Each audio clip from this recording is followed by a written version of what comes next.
messed up and sold my girlfriend's cat by accident.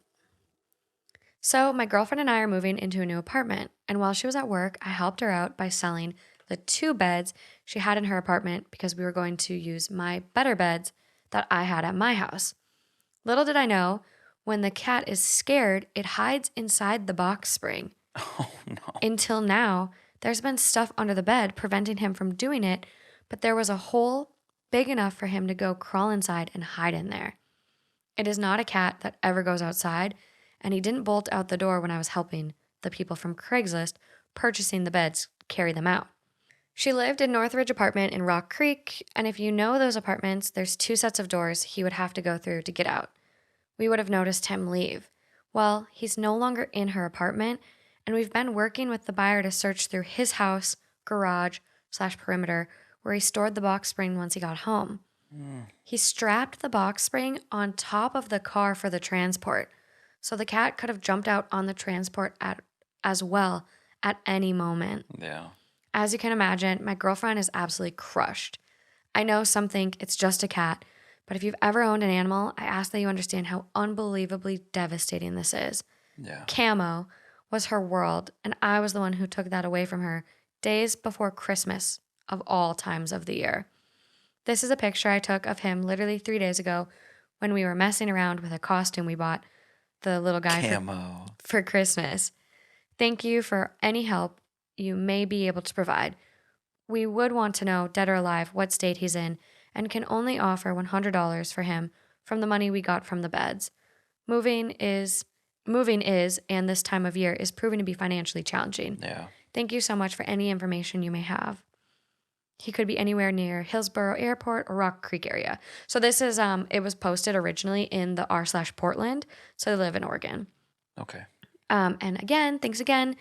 And he is microchipped as well. And then here's his little picture in a costume. He's wearing like a little elf costume with like a little jingle bell looking He things seems around. like a nice little guy. I know, look at his little white mittens. He's just so Camo. he's just so cute. Yeah, I see why they named him Camo. He's like just a blend-in kind of color. A sweet little guy. Yeah. Lots of updates on this one. Good.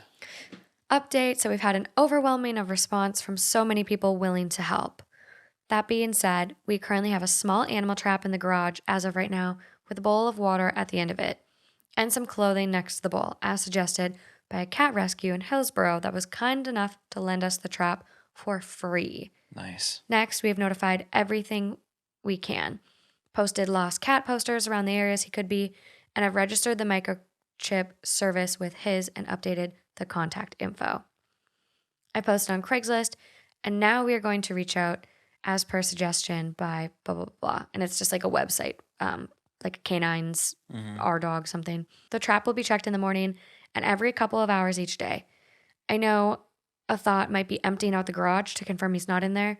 Well, that's a lot to ask a dude that just wanted a bed for $100. Yeah. We're also trying to stay good with him since he's truly not obligated to do much more than he's already done for us, which is a lot over the past 24 hours.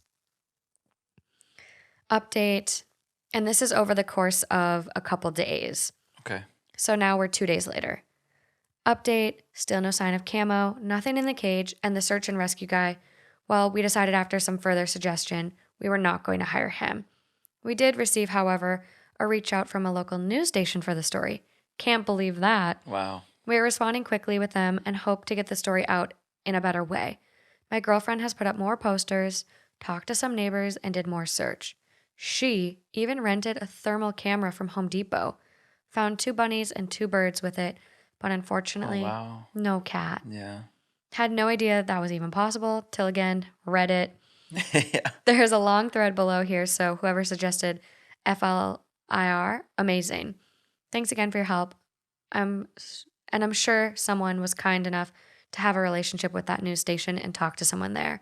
Whoever you are, you're amazing. Merry Christmas. Update again. So first post was 12/17, and this one is 12/20. Okay. We spent the day moving, but did get a tip from the front office of Northridge Apartments that a gentleman who lives there was out running this morning and saw a cat on Jacobson Road near the high school wandering around. It was darker out when he was running and was not 100% positive of the markings, but it interests us because there's really no residential properties off that area. Yeah. My girlfriend is going to head over there in the morning to take a look around and call out for him. It is possible he's getting closer to home, but now, unfortunately, she doesn't live there anymore. We've talked to all surrounding apartments to look out for him, as the apartments will only let the posters stay up for a few days, understandably. We're offering $200 now that we don't have to drop the pet deposit at the new apartments where we moved today. That was depressing for sure. Yeah. We're definitely keeping good spirits about it though, and have found a spot for his cat tree at the new place. The cage keeps empty at the box spring garage. At this point, we know our little CAMO is on his adventure and having some fun out there. Update 12/21. She looked around the high school for several hours today, but nothing. I've already left town for Christmas, and she's leaving to meet me Tuesday, just to stick around longer to see if CAMO turns up. She's wrecked on the whole thing, worried sick, and can't stop crying throughout the day. It's a big life change, and it's hard to be alone when you've had a pet to greet you for the last 5 years. It's rough, but we're going to let life be life and hope for the best down the road. Gotta make the best of the holidays and say hello to a new year, opening our minds to the possibility of a different life track without the little guy. Again, thanks to everyone who looked out, helped us with suggestions, and told us your stories of the luck that brought your pet back home to ease our minds. Update 12/28. So 12 days later, we found CAMO. No way. Short story. Caught him in a trap hours after setting it near the new location where the box spring traveled. Meanwhile, he did in fact take the car ride all the way to the new bed owner's house near Hillsborough Airport. We were assured by a caller in the area that they did indeed see CAMO based on the pictures available, and we got a small animal trap set up near the sighting. Hell yeah. Came back an hour and a half later, and he was in there. Beauty. After further inspection, CAMO had a cut lip, several of his nails were broken / paws were bleeding, one of his eyes was squinty. He, of course, was a mess. Wow. And he was very thin. He lost about 2 pounds. Mm-hmm. He spent the night getting up several times, eating and drinking, and was taken to the vet this morning.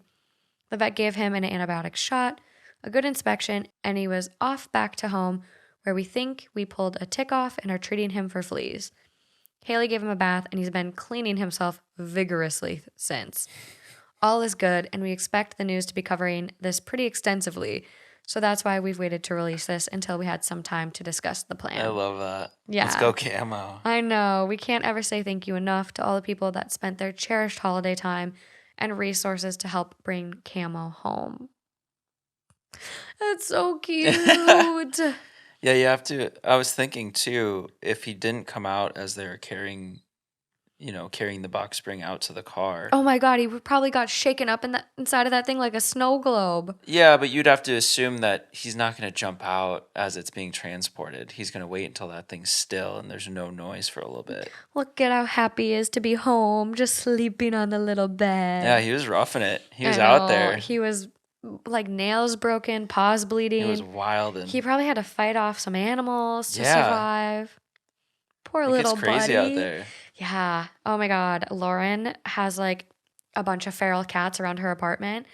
And I woke up one morning to just like screaming cats, like full blown murder attack violence. Oh, he's stopping at my old house. Oh my God. I was like, what is going on? They like lived under our old house. Yeah, it was crazy. And then we'd see them on the Arlo cams. They'd roll in gangs. They'd be like 4 cats, 5 cats. 4 and they'd cats all, deep? Yeah. Oh my God. Well, I'm glad this little guy made it safe. Like the fact that he's an indoor only cat and was outside for 12 days, Yeah. like cars, other cats, other animals, like poor little guy went through it. So amazing. Yeah, that'd be tough. Oh, so amazing. God, it just makes you feel so bad. Like, oh, we can only do $100, and then she stayed an extra day or two. Like that would just, it'd be so sad.